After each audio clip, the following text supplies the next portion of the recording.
Hello, good morning mga ka-Dog World. Dito ulit tayo.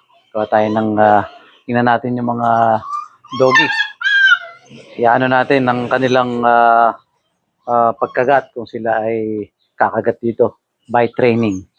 So, lalabas natin yung dalawa dyan. Nilagay namin sila dito sa kulungan na ito. Dati nandun.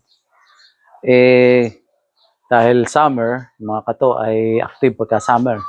So nilagay namin dito para hindi sila katuin. Nilagyan ko ng tubig yung mga paa para hindi makadaan yung kato. At yun nga, successful naman. Hindi na sila kinakato.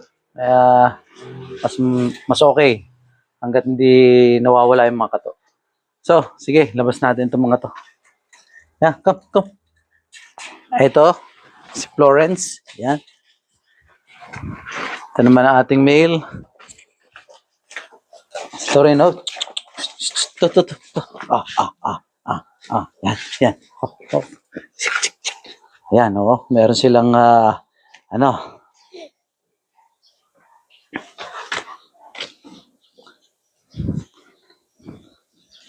Yan. So, tinetrain natin sila na kumumagat ng ganyan. Dahil pag gagamitin sila as protection dog, kailangan meron silang ganyang desire, drive. May drive sila. Dahil pag tinetraining sila, maganda yung malakas ang drive nila dyan. Dahil yan ang magiging way para i-train sila. Yan. So yan, no? Talagang, yan. So maganda silang train. Ibig sabihin, pwede ito sa protection training. Dahil kakagat yan sa sleeve.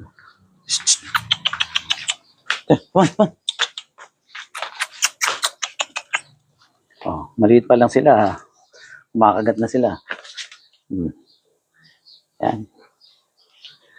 Galit pa yan. Pagka... Trin. Come on. Ayan, mga ka-Dog World. Marami pang distraction sa kanila eh. Ganyan talaga, mga papi yan eh. Hey. No, ito. Yan.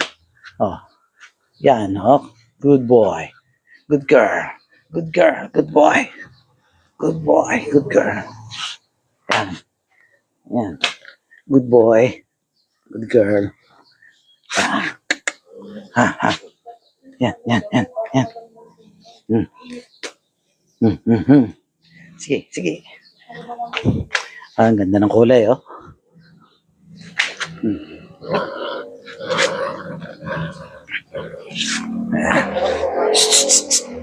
Ay, ito, wag yan. Ito. Oh, yan.